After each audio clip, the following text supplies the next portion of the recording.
Today, my scripture is Matthew chapter 11 and verse 28 and 29. Now, how many of you already know what it says in Matthew chapter 11? How many in verse 28? How many of you are practicing? That's the question. How many are practicing what Jesus tells us in Matthew chapter 11, verse 28, 29, and 30? Now, when I start reading it, hopefully you'll be able to say yes.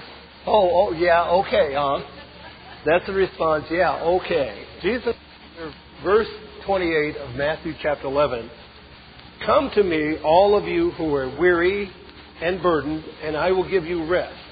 Take my yoke upon you and learn from me, for I am gentle and humble in heart, and you will find rest for your souls, for my yoke is easy and my burden is light." Now, I've entitled this sermon, "The Rest of the Story."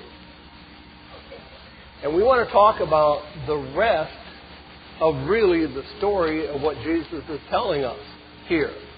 Jesus says, and He gives us direction, to come unto Him, all of us who are weak and wearied and burdened and the like. Now the question is, do we do that? And if we do, why do we do that? And how is it that we come to Christ? And what is He trying to accomplish in our lives? Or what are we trying to accomplish in our lives?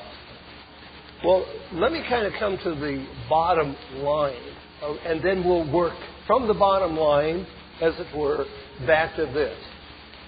The bottom line in the world in which we live today is a world filled with unrest. It is filled with all kinds of problems and difficulties that weary us. If you're not worried by one issue, it's another issue. We are wearied by our health. We are wearied by our age. We are wearied by our strengths, our weaknesses.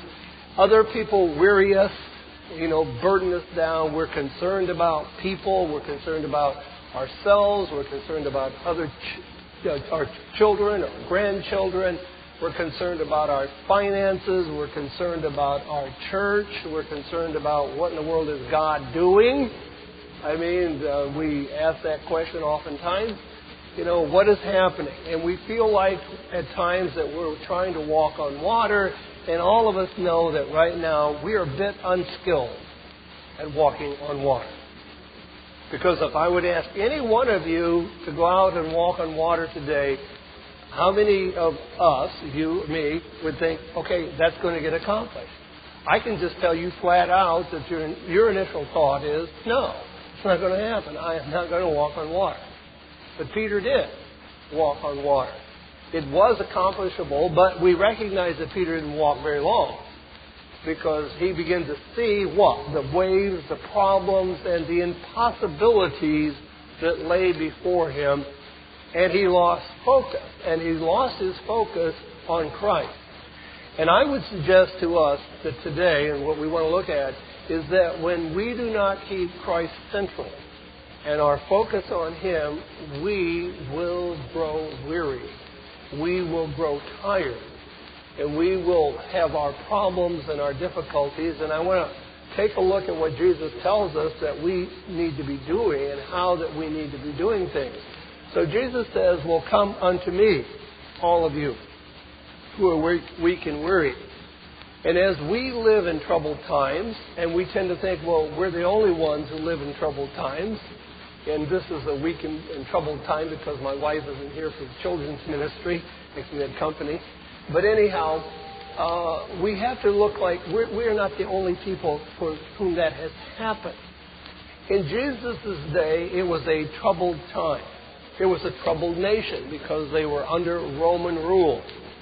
It was troubled religiously.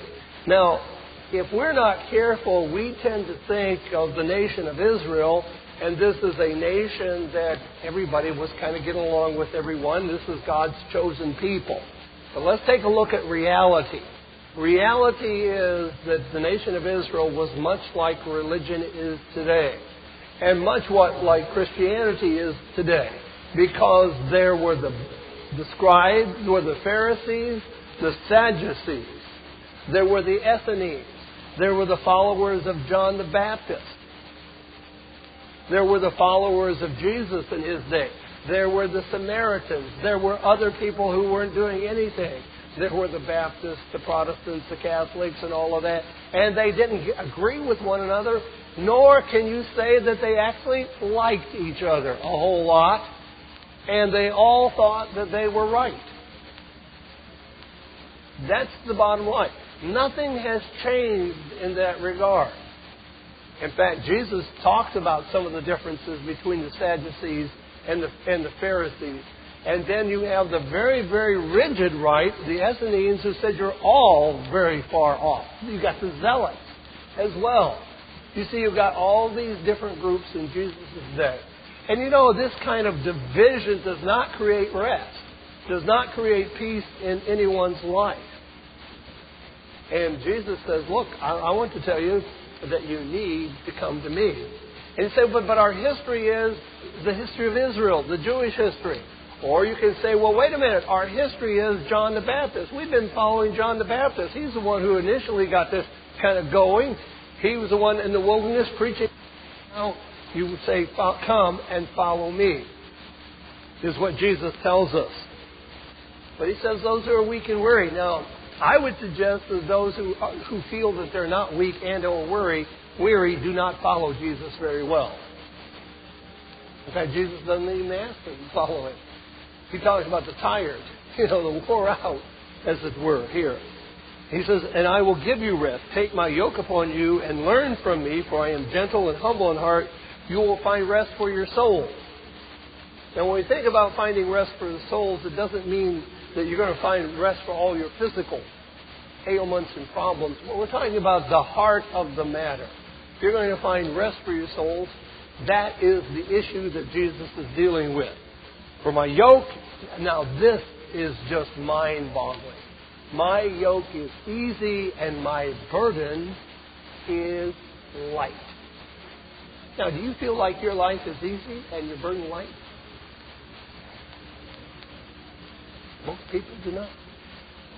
We do not feel like our life is easy and our burden is light. No, we are weighed under by worries and problems and anxieties and all that. Jesus says, what? My way is light and easy. So if we don't feel that way, maybe we haven't fully come unto him in the way in which Jesus would desire for us to come unto him. Our international audience can support our multimedia efforts by subscribing to PayPal, the safe and secure online payment option from eBay in the United States. Donations in the euro currency or other approved currency options are easily processed and received instantly. Show your support for Worldwide Church of God in Fairfield, California, USA.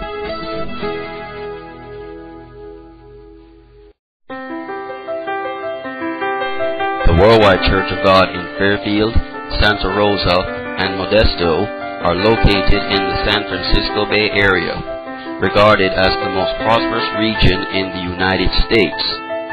We believe Jesus Christ when he proclaimed in Matthew 6:24 that serving God is more important than serving mammon. We welcome everyone to come and worship and fellowship every Saturday at the times listed on your screen and on our website, worldwidechurchofgod.com.